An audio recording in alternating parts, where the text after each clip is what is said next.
The retired Admiral dropped his champagne glass so hard it shattered across the ballroom floor. That's how the night began. Crystal exploded beside polished dress shoes, while conversation stopped mid-sentence all around us. A pianist near the stage missed 3 notes in a row before giving up completely. I stood frozen beside the buffet table, holding a plate I suddenly couldn't feel in my hands. The Admiral was staring directly at me. Not casually. Not politely. Like a man who had just seen somebody return from the dead. My father laughed awkwardly beside him, completely unaware of what was happening. "Careful there, Tom," he joked. "Didn't mean to scare you." But retired Admiral Thomas Walker never took his eyes off me. "Impossible," he whispered. His voice cracked slightly on the second syllable. Then he said the sentence that changed the entire room. "That's the woman who extracted my entire unit from Syria." Silence swallowed the ballroom whole.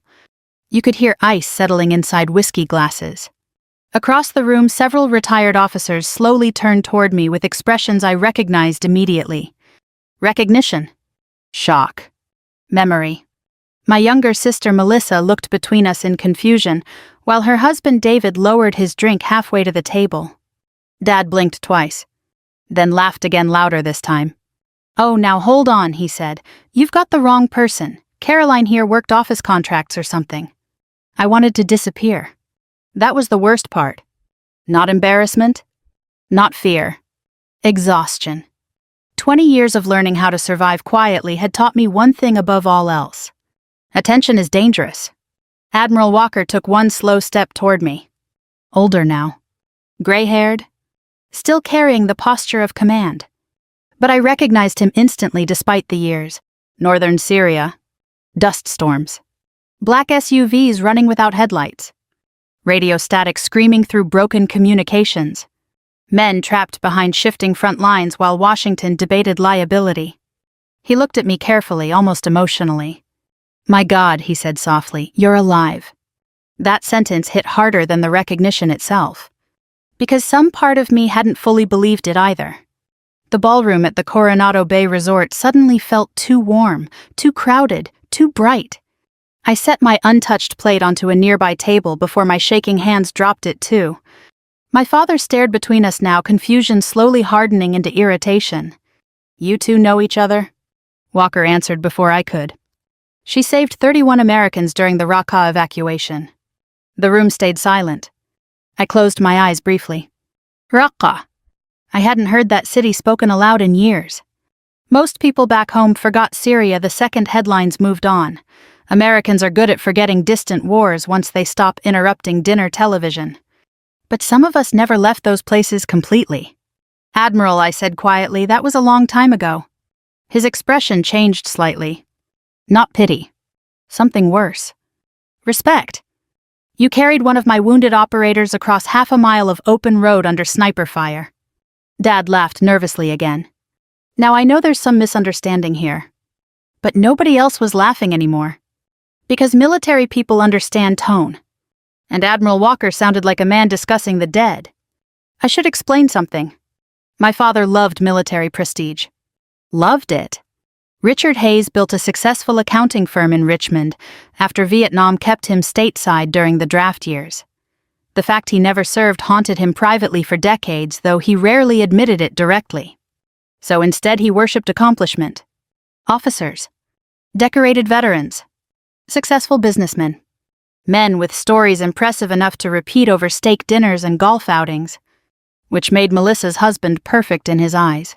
David trained Navy SEAL candidates in Coronado now after retiring from active duty, and Dad had spent the entire weekend introducing him like royalty. He trains Navy SEALs, he kept proudly telling people. Like somehow that achievement belonged to him too. Then somebody at our dinner table had jokingly asked the question, "What does your daughter even do?" And Dad, smiling into his bourbon glass, answered casually, "Honestly, Caroline never really settled into anything." That familiar little laugh afterward. The one designed to soften cruelty into humor. I'd heard it my entire adult life. She drifts around. Government contract work, mostly. Could never stay in one place long. Smart girl, just never found herself. The Admiral interrupted my thoughts gently. "May I sit with you?" I wanted to say no. Instead, I nodded once. We moved toward a quieter corner of the ballroom near wide windows overlooking San Diego Bay. Outside, sailboat lights moved softly against black water, while distant music drifted from another wedding downstairs. Walker lowered himself carefully into the chair across from me. "You disappeared after Aleppo," he said quietly. "I retired." "You vanished." "That too." His old commander eyes studied me carefully now. "You still having nightmares?" That question nearly took my breath away. Because only somebody who lived through it would ask that first. Not "how are you?" Not "where have you been?" Nightmares. I looked away toward the harbor lights. "Sometimes?" He nodded like he expected no other answer. Across the ballroom, Dad still watched us uneasily while guests whispered among themselves. Melissa approached cautiously after a minute. "Caroline," she said softly, "what's happening?" I forced a calm expression. "Nothing important." Walker almost smiled sadly at that. "Still protecting everybody else, I see." Melissa looked completely lost now. "You were in Syria." Before I could answer, Dad finally walked over carrying fresh drinks. "All right," he said firmly. "I think somebody better explain what's going on." Walker looked directly at him. "With respect, Richard, your daughter prevented one of the worst military disasters I ever witnessed." Dad scoffed automatically. "That's impossible." The Admiral's face hardened slightly. "No," he said quietly. "What was impossible is that she got us out alive." Silence again. Heavy this time. Melissa stared at me like she was seeing a stranger. David slowly approached too now, his training instincts clearly picking up tension. "You really worked extraction?" he asked carefully. I hated that word. Worked. Like trauma was employment. Like Syria was a resume item. "Something like that," I answered. Dad folded his arms defensively. "Well, if any of this is true, why the hell didn't you ever say something?" There it was. Not concern. Not curiosity. Accusation. I looked at him for a long moment before answering quietly. "Because every time I came home you only noticed what was wrong with me." His expression shifted immediately. But before he could respond, Walker spoke again. "Richard?" He paused carefully. "Do you have any idea what your daughter carried back from that war?" Dad opened his mouth, then closed it. Because suddenly the room had changed. People weren't admiring him anymore. They were looking at me. And for the first time in my life, my father realized the daughter he dismissed for years might have been fighting battles he never bothered trying to understand. Outside the ballroom windows, dark water rolled softly through San Diego Bay, while old memories began rising inside me like ghosts refusing to stay buried. And deep down I knew this night was only the beginning. I left the ballroom 15 minutes later without saying goodbye to anyone. Some exits become instinct after enough years around danger. You learn to recognize the moment a room turns emotionally unstable. Voices shift, eyes linger too long, questions start coming faster than answers. And suddenly breathing feels harder than it should. The night air outside the Coronado Bay Resort felt cold against my skin, despite the California warmth. I walked toward the marina with no real destination in mind, heels clicking softly against wooden docks while sailboats rocked gently in black water beside me. Behind the ballroom windows, life continued. Laughter. Music. Wine glasses raised beneath chandeliers. Meanwhile, my entire past had just cracked open in public like an old wound splitting under pressure. I leaned both hands against the railing near the far end of the dock and stared across the bay toward downtown San Diego, glowing in the distance. 20 years. 20 years of silent secrecy and carefully controlled distance. Gone in one evening. You always run toward water. I closed my eyes briefly. Admiral Walker. Of course. I'm not running. That's what everybody says while running. I almost smiled despite myself. He stepped beside me quietly, hands tucked inside the pockets of his blazer. Up close, age showed more clearly now. Deep lines around his eyes. Gray at the temples. Slight stiffness in the way he moved his left shoulder. Syria took pieces from everyone. Some wounds just showed slower. You shouldn't have said all that in there, I said softly. Walker stared out across the marina. I know. Then why did you... His answer came immediately. Because your father humiliated you. That surprised me enough to actually look at him. Walker sighed heavily. Caroline. I sat in command rooms watching politicians debate whether my men were worth the risk. His voice lowered slightly. I'm too old now to stay quiet while decent people get treated like they're disposable. The word hit harder than he intended. Disposable. That's exactly how many of us felt coming home. Useful overseas. Uncomfortable back here. A yacht horn echoed somewhere across the harbor. Walker glanced at me carefully. You really disappeared after Syria. I tried. You stopped answering everyone. I wasn't in good shape. That was the cleanest version of the truth. The real version looked uglier. Panic attacks in grocery stores. Sleeping with lights on. 3 failed relationships because I startled awake swinging at shadows. Changing jobs every year because sitting inside ordinary offices felt unbearable after watching entire cities collapse into violence. Walker nodded slowly like he understood anyway. You know, he said quietly, my wife used to ask about you. I frowned slightly. Why? She said nobody risks themselves that many times unless they're carrying something broken already. That sentence landed deep because it was probably true. The marina stayed quiet around us, except for ropes creaking against docks in the wind. Finally, Walker spoke again. Do they really not know? Number. Nothing. I gave a tired shrug. My family thinks I did administrative consulting. He stared at me in disbelief. You coordinated covert extractions through active combat zones. I also missed Christmas 6 years straight and got divorced twice. I looked back toward the ballroom windows. People tend to focus on what affects them personally. Walker fell silent after that. Older people understand silence better than younger ones. They don't rush to fill every empty space with noise. After a minute, he asked softly, Do you ever talk about Syria with anyone? Number. Therapist. Briefly. Friends. I laughed once under my breath. Most people stop calling after you cancel enough dinners. That seemed to genuinely pain him. You saved a lot of lives, and lost others. There it was. The real thing underneath everything else. Survivor's guilt. The permanent roommate nobody sees. Walker rubbed a hand slowly across his jaw. You remember Sergeant Miller? I stiffened immediately. Yes. His daughter just graduated nursing school. I looked away fast toward the water. Sergeant Ben Miller. 41 years old. Minnesota National Guard attached to Special Operations support during the Syria evacuation. Funny. Loved old country music. Carried photos of twin daughters inside his vest. Dead 37 feet away from me after mortar fire hit our convoy route outside Raqqa. Walker's voice softened. You blamed yourself for that. I changed the route. You changed it because the original road was compromised. He still died. The Admiral looked at me carefully. That's war. No, I answered quietly. That's leadership. We stood there silently afterward while cold wind moved through the marina. Eventually, footsteps approached behind us. Dad. Even before turning around, I knew by the rhythm alone. Richard Hayes always walked like a man late for a meeting. He stopped several feet away awkwardly. I figured you might be out here. Neither Walker nor I answered immediately.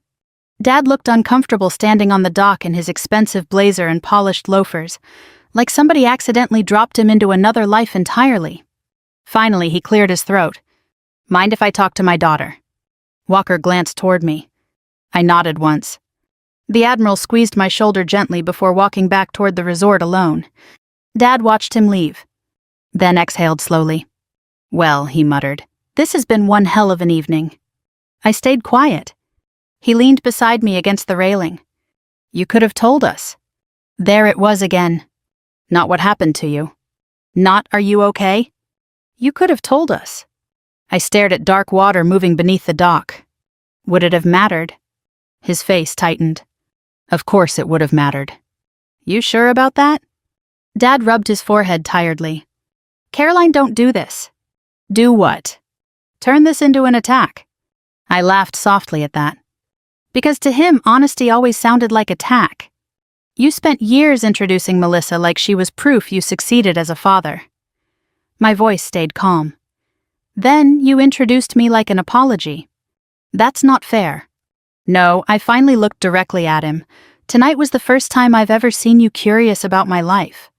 He opened his mouth immediately, then stopped, because he knew I was right. Wind moved across the marina carrying distant music from the ballroom. Dad stared down at the water for a long time before speaking again. "When you came home from overseas," his voice slowed carefully, "you changed." I almost smiled sadly. That was the understatement of the century. "You became cold," he continued quietly, "distant, angry all the time. I was traumatized." The word hit him visibly. Traumatized. Not dramatic. Not unstable. Traumatized. Dad swallowed hard. "I didn't know." "No," I agreed softly. "You didn't ask." Silence stretched painfully between us. Then very quietly he asked the question that should have come years earlier. "What happened to you over there?" I closed my eyes. And just like that, Syria came flooding back again. Dust. Gunfire. Smoke rolling through shattered streets. Children crying beneath concrete buildings with no roofs left. And 31 trapped Americans waiting in darkness while radio communications slowly died one by one. I opened my eyes toward the black California water. "A lot," I whispered. For the first time in my adult life, my father stood beside me without trying to correct, criticize, or compare me to someone else. And somehow that hurt worse than every insult combined. Syria smelled like burning plastic and diesel fuel.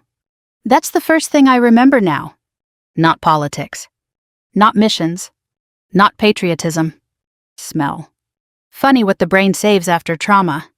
A cheap air freshener in a taxi can drag me backward 15 years before I even realize what's happening. Smoke from a roadside grill, hot engine oil, fireworks after dark. Suddenly I'm not in California anymore. I'm back inside a collapsing city listening to distant gunfire echo between concrete buildings, while grown men try not to panic over broken radios. Dad stood beside me on the marina dock waiting quietly. I think older people understand something younger generations often miss. When somebody finally begins telling the truth after years of silence, you don't interrupt them. "You remember when I disappeared in 2017, I asked softly. Dad nodded slowly. "You told everyone I was doing consulting work overseas." "That's what you said." "Because it was easier." Wind moved cold across the water while lights shimmered across San Diego Bay. I stared down at my hands resting against the railing. They attached me to a joint extraction program operating near the Syrian border. I paused briefly, mostly recovery operations, evacuations, asset relocation. Dad frowned slightly. "You mean military rescue missions?" "Sometimes." The truth was messier than that. Officially, half the work didn't exist. Unofficially, people died constantly. I closed my eyes briefly. The operation Walker mentioned wasn't supposed to happen. And suddenly I was there again. Northern Syria. October 2017. 3 American vehicles disabled outside Raqqa after local intelligence collapsed mid-operation. Enemy forces shifting faster than expected. Multiple teams trapped without secure extraction routes. Command hesitated. Too dangerous. Too politically sensitive. Too expensive. War always becomes accounting eventually. Walker's unit spent 14 hours pinned inside an abandoned textile warehouse, while drone surveillance failed repeatedly due to weather conditions and electronic interference. No reliable exit. No air support. No guarantees. Dad listened silently now, expression tightening more every minute. We had local contacts still operating smuggling corridors near the Turkish border. I continued quietly. Old civilian routes, some were still usable. "You organized the rescue." "I organized transportation." That sounded smaller. Safer. Less personal. But Dad looked at me carefully. "That Admiral said you carried wounded soldiers." I swallowed slowly. Because once memories start moving, they don't stop politely. One of Walker's operators took sniper fire crossing a street near the industrial district. Femoral artery damage. Losing blood fast. Vehicles couldn't reach him because the road was exposed. So I went myself. Not bravery. Necessity. People misunderstand that all the time. Most acts labeled heroic happen because somebody runs out of alternatives. "I got him into a transport van," I said softly. "That's all." Dad stared at me in disbelief. You make it sound ordinary. Nothing felt ordinary anymore after enough years around death. A ferry horn echoed across the harbor while music drifted faintly from the ballroom behind us. Finally, Dad asked quietly, "How many times were you over there?" I laughed once without humor. Too many. His face looked older under the dock lights now. Not physically. Emotionally. Like invisible pieces of his understanding were rearranging themselves painfully. "You were gone all the time," he murmured. "I know. You'd come home for holidays and barely speak to anybody." I looked out toward the black water. Because my nervous system was still overseas. That sentence seemed to genuinely confuse him. So I explained, "You don't come back from places like that overnight." I searched for words he might understand. "Your body keeps waiting for danger long after danger's gone." He stayed quiet. I continued anyway. Crowded restaurants felt unsafe. Loud noises triggered adrenaline. I couldn't sleep properly. My throat tightened slightly. Sometimes I'd wake up convinced somebody was breaking into the house. Dad rubbed one hand slowly across his mouth, and we thought he stopped himself. "What?" He looked ashamed suddenly. "We thought maybe you were drinking too much." That hurt less than it should have. Because honestly, plenty of operators did. Some still do. People numb pain however they can. "I know what you thought," I answered gently. For several long moments, neither of us spoke. Then Dad asked the question buried beneath everything else. "Why didn't you trust us enough to tell us?" I stared at the water carefully before answering. Because every time I tried acting normal around the family, I failed. The words came easier now. Not because they stopped hurting. Because exhaustion finally outweighed fear. "You remember Melissa's Christmas party in 2018? Dad nodded slowly. "You snapped at Uncle Gary." He grabbed me from behind unexpectedly. I swallowed. I nearly broke his wrist before I realized where I was. Dad's eyes widened slightly. "I thought you were overreacting." "I was having flashbacks." Silence. Heavy silence. I didn't understand what was happening to me yet, I admitted quietly. I just knew I couldn't relax anymore. That was the ugliest truth about trauma. Sometimes you don't even recognize yourself. The ballroom doors opened behind us suddenly, and Melissa stepped outside carrying her shoes in one hand. "There you are." She approached slowly, clearly unsure whether she was interrupting something fragile. Dad straightened slightly beside me.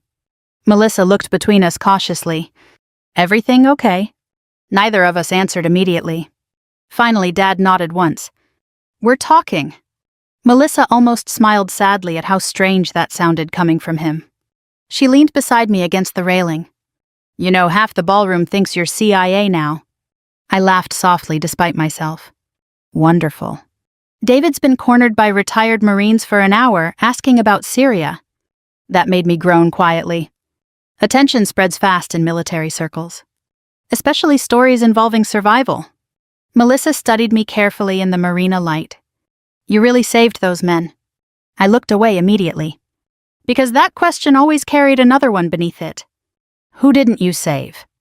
"That operation went bad," I answered carefully. "But you got them out." "Most of them." Dad caught that instantly. "What do you mean most?" There it was. The part families never imagine when they romanticize service. Failure. Loss. The names you carry forever afterward. I closed my eyes briefly. Sergeant Miller died during the extraction. Melissa's face fell immediately. Dad looked physically stricken.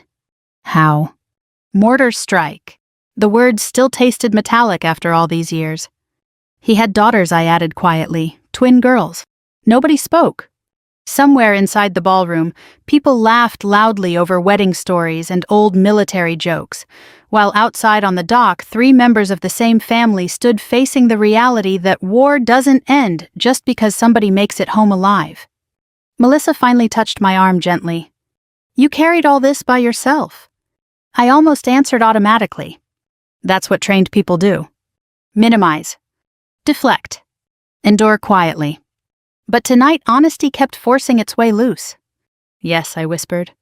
Dad looked down toward the dark water for a very long time. And when he finally spoke again, his voice sounded smaller somehow. "My God, Caroline. Not judgment. Not criticism. Just grief. Because for the first time, my father was beginning to understand that the daughter he called unstable had actually come home carrying ghosts too heavy for most people to survive gracefully. The following evening, Admiral Walker invited several guests to a private dinner overlooking the bay. I almost didn't go. Honestly, after the scene at the gala, disappearing back to Virginia sounded a whole lot easier than sitting through another room full of military stories and awkward attention. But Melissa knocked on my hotel door around 6 carrying 2 coffees and wearing the same expression she used to have when we were girls, trying to convince Dad not to cancel summer vacations after bad weeks at work. "Please come," she said softly. "People aren't talking about you like gossip anymore." "That's supposed to help." She smiled sadly. "They're talking about you with respect." That word still made me uncomfortable. Respect can become another kind of distance. Still I went. The dinner took place at a quiet seafood restaurant tucked along the marina in Coronado. Nothing flashy, dark wood walls, framed Navy photographs, old Frank Sinatra songs drifting softly through hidden speakers while sailboats rocked outside beneath yellow dock lights. The crowd skewed older. Retired officers, military spouses, a few gray-haired veterans walking carefully with canes and old injuries. The kind of Americans who speak slower now because life already taught them what matters. Dad stayed unusually quiet during the drive over. No boasting. No forced jokes. Just silence. And honestly, that worried me more. Walker greeted us warmly near the entrance. The moment he saw me, his expression shifted again into something halfway between relief and disbelief. "You came." Melissa threatened emotional manipulation. That sounds effective. For the first time all weekend, I saw him genuinely smile. Inside dinner unfolded politely at first. Crab cakes. Wine. Stories about retirement communities and grandchildren and bad knees from military service decades earlier. Normal aging American conversations. The kind people earn after surviving enough life. I relaxed slightly after the first hour. Then Dad ruined it. Not intentionally. That almost made it worse. One of the retired colonels asked whether I still worked in government contracting. Before I could answer, Dad gave that familiar little laugh again. "You know Caroline," he said casually. "She never stays anywhere very long." There it was. The old version of me. The unstable daughter. The difficult one. I felt my stomach tighten immediately. Melissa closed her eyes briefly beside him like she already knew damage was coming. Dad kept talking unaware. "She's always been restless, smart as a whip, but..." He shrugged lightly. "Could never really settle into ordinary life." Silence spread slowly across the table. Not dramatic silence. Disappointed silence. Walker set his wine glass down carefully. "Richard," he said quietly with respect, "ordinary life stopped being an option for your daughter a long time ago." Dad blinked. "I didn't mean anything by it." "I know," Walker answered. "That's the problem." The table went still. Every older veteran there recognized tension instantly. Military people develop radar for emotional explosions because they spend years preventing them. Dad straightened slightly. "Well, I'm sorry if I embarrassed anyone." Walker's eyes hardened. "You embarrassed her. I wanted to stop this immediately. The last thing I needed was public defense. I'd spent years surviving without anybody protecting me emotionally. Suddenly receiving it now felt almost unbearable. Admiral." But Walker continued. "Do you know what your daughter did during the Raqqa extraction?" Dad's jaw tightened immediately. "We've already heard the story." "No," Walker said firmly. "You heard headlines, you didn't hear the truth." The restaurant had grown quieter around us now. Even nearby tables were beginning to notice. Walker looked directly at my father. My unit was trapped for 14 hours in a dead communication zone, while command debated whether recovering us was worth the political fallout. Dad shifted uncomfortably. Walker continued calmly. 3 rescue attempts failed before Caroline arrived. I stared down at my untouched food. "Please stop. Please." But older men who carried survivors' guilt rarely stop once truth starts moving. She crossed hostile checkpoints using civilian transport routes nobody else was willing to risk. Walker's voice roughened slightly. "And when one of my operators got hit..." He looked directly at Dad now. Your daughter carried him herself. The entire table stayed silent. Dad looked genuinely shaken. She weighed maybe 130 pounds, Walker continued softly. My operator weighed over 200 with gear. Melissa slowly covered her mouth with one hand. I could feel every eye turning toward me now. The same thing I'd spent 20 years avoiding. Recognition? Walker leaned back slightly. Most people at that point would have abandoned the wounded and saved whoever they still could. His eyes moved toward me briefly. Caroline refused. Dad looked at me differently now. Not proudly. Confused. Like the daughter sitting beside him no longer matched the version he'd spent years believing existed. Finally, he spoke quietly. Why didn't you tell us any of this? And something inside me finally cracked. Not explosively. Not dramatically. Just enough for years of exhaustion to start spilling through. Because every time I came home, I said softly, you acted like the problem was my personality. Dad's face fell immediately. Nobody interrupted. So I kept going. You told people I was unstable. Caroline. You compared me to Melissa constantly. I was worried about you. No, I answered firmly. You were embarrassed by me. The words landed like stones in water. Heavy. Final. Dad stared down at the tablecloth. I continued quietly now because anger had finally burned itself into sadness. You saw panic attacks and called me difficult. My throat tightened painfully. You saw insomnia and called me irresponsible. You saw trauma and decided I just couldn't adjust to adulthood. Melissa started crying silently beside me. I looked toward her immediately. That's not your fault. But she shook her head. Yes, it is. Number? I let him do it, she whispered. I let everybody think you were selfish because it was easier than asking why you changed. That hurt worse somehow. Because Melissa wasn't cruel. Just comfortable. And comfort makes people ignore pain sitting right beside them. Walker spoke quietly into the silence. There are men alive today because Caroline chose not to leave them behind. Then another voice surprised me. An older Marine sitting farther down the table cleared his throat.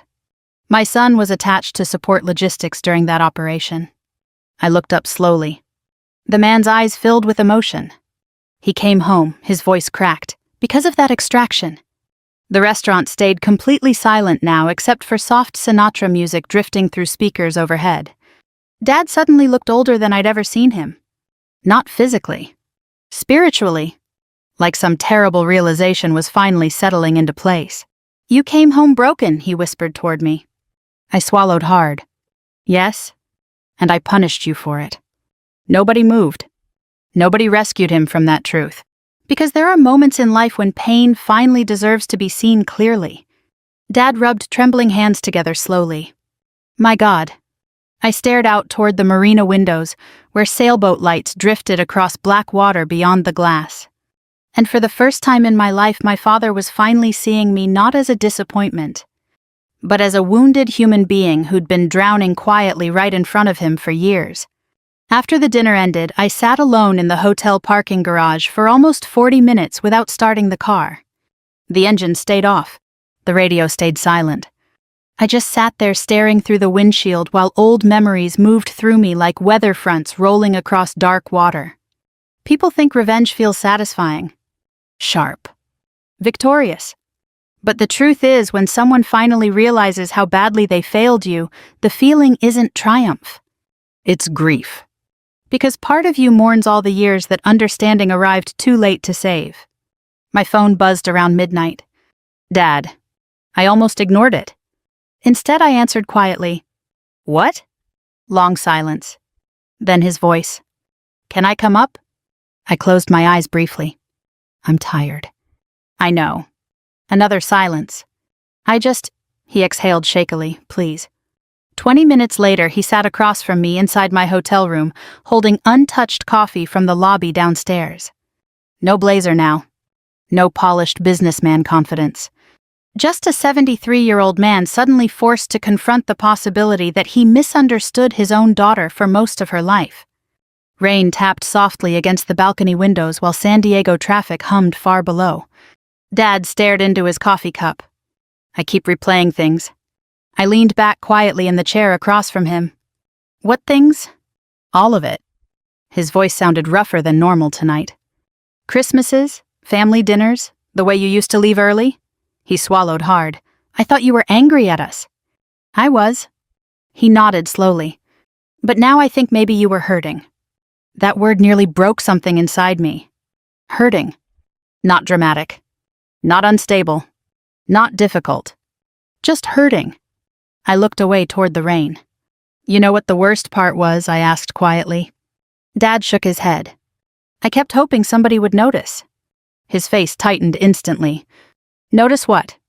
That I wasn't okay. The room fell silent again except for rain against glass. Finally, I continued. You remember Melissa's second wedding anniversary party? He nodded carefully.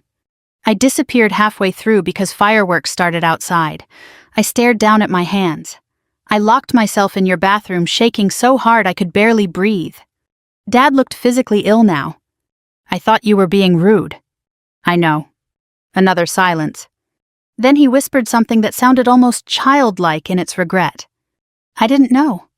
And for the first time in years, I actually believed him. That was the tragedy of it. Not cruelty. Blindness.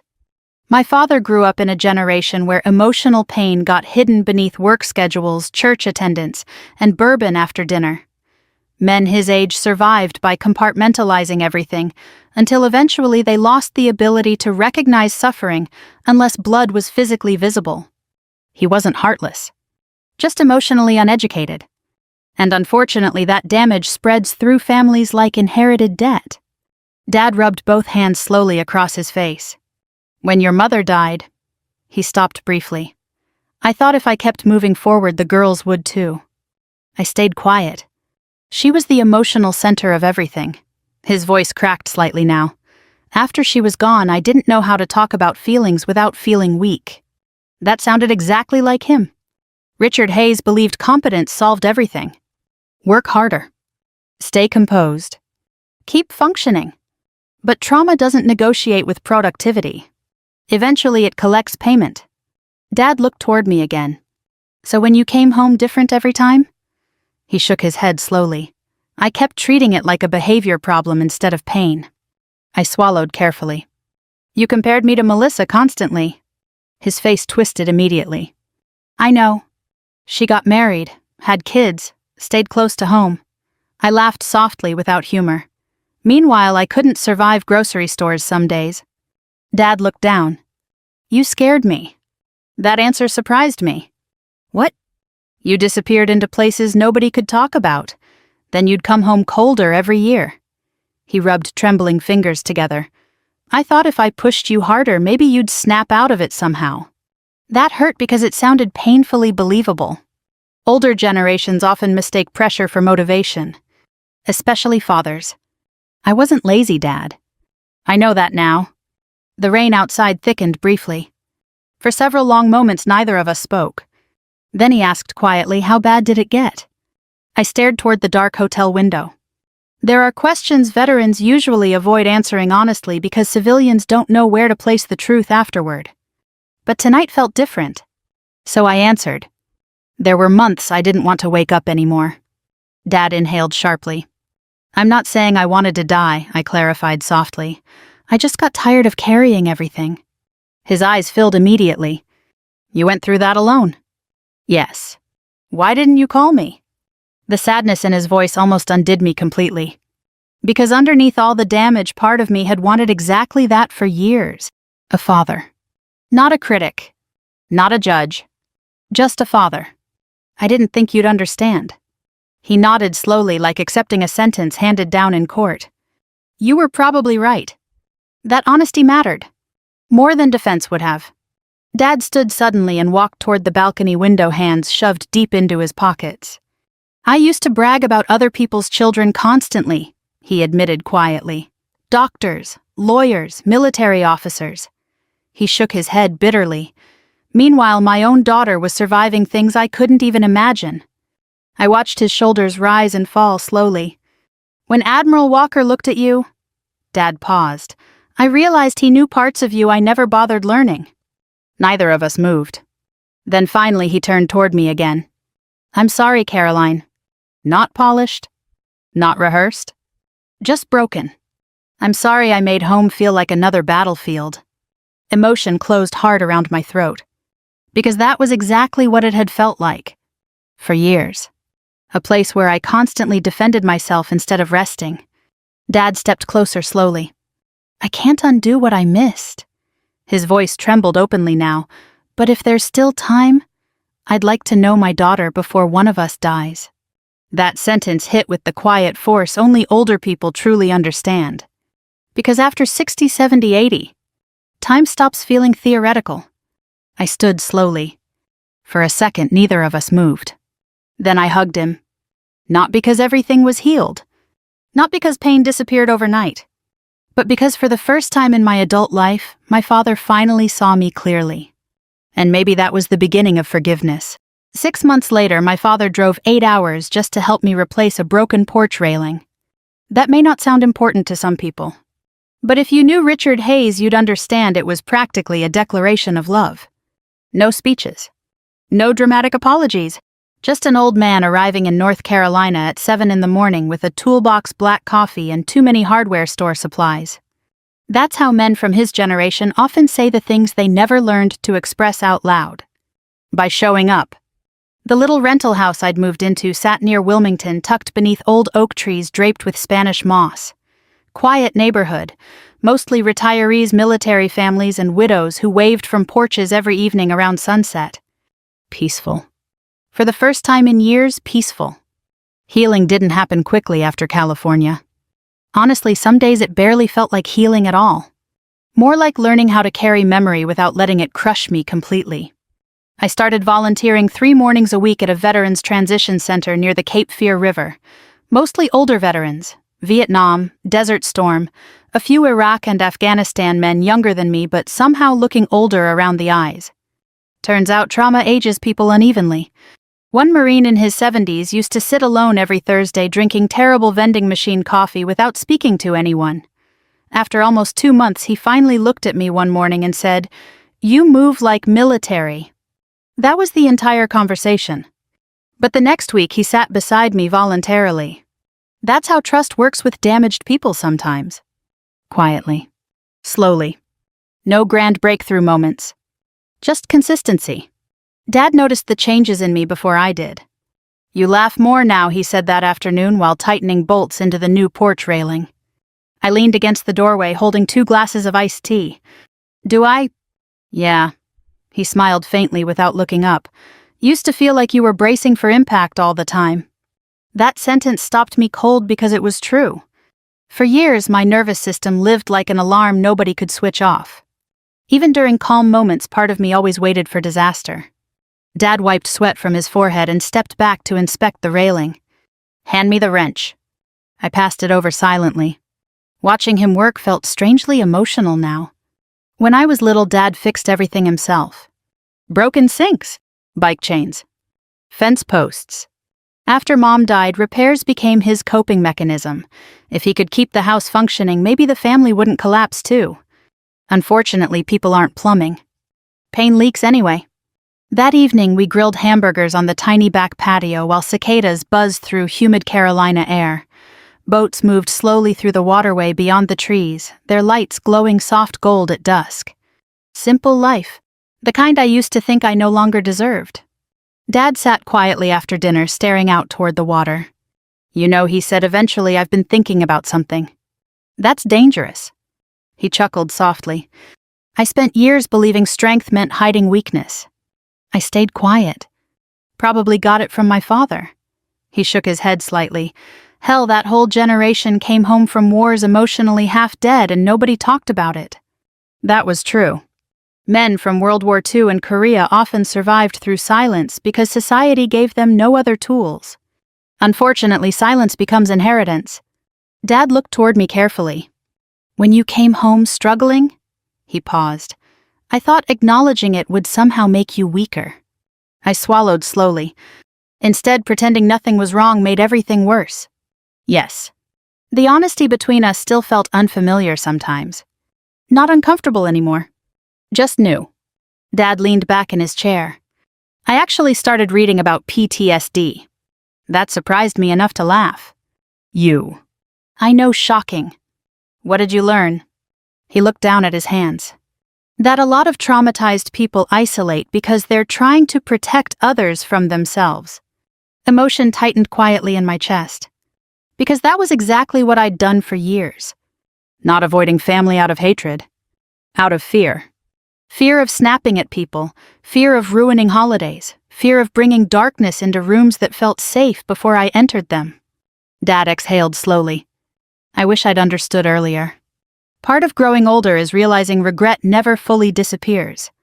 You just learn to live beside it more gently. A week later, Melissa visited with her 2 kids. Watching my sister move around my little house barefoot while her children chased fireflies across the yard healed something inside me I hadn't even realized was broken. For years I kept distance because I believed I no longer fit inside ordinary family life. Now I understood something different. Trauma may change people, but it doesn't disqualify them from love. Late that night after the kids fell asleep, Melissa and I sat on the porch swing listening to frogs near the water. I used to envy you, she admitted quietly. I blinked. You envied me. You got to escape. That stunned me. Melissa smiled sadly into the darkness. Dad put all his expectations onto me after you left. She tucked a blanket tighter around her shoulders. Perfect marriage, perfect kids, perfect life. Her voice softened. I spent years terrified of disappointing him too. That hit hard because I'd never seen her burden clearly either. Families misunderstand each other in every direction sometimes. I'm sorry, I whispered. She shook her head gently. We were both trying to survive him in different ways. The porch swing creaked softly while warm southern air moved through the trees. Then Melissa looked at me carefully. You know what changed him most. What? The shame. I frowned slightly. She continued quietly. Not because you were impressive, because he realized you were suffering and he missed it completely. I stared out into the darkness beyond the yard. Maybe that was true. Maybe the deepest pain parents feel isn't failure itself, but realizing they misunderstood their own child while there was still time to do better. The next morning, Dad prepared to drive back to Virginia. Before leaving, he hesitated beside his truck awkwardly. Then he reached into the cab and handed me something. An old framed photograph. Mom standing between Melissa and me at Virginia Beach when we were children. I stared at it silently. You should have it, he said softly. Emotion rose unexpectedly in my throat. Thank you. Dad nodded once. Then after a small pause, he added quietly, I'm proud of the woman you became, Caroline. His eyes filled slightly, not because of Syria, because you survived it, and still chose kindness afterward. That one nearly broke me.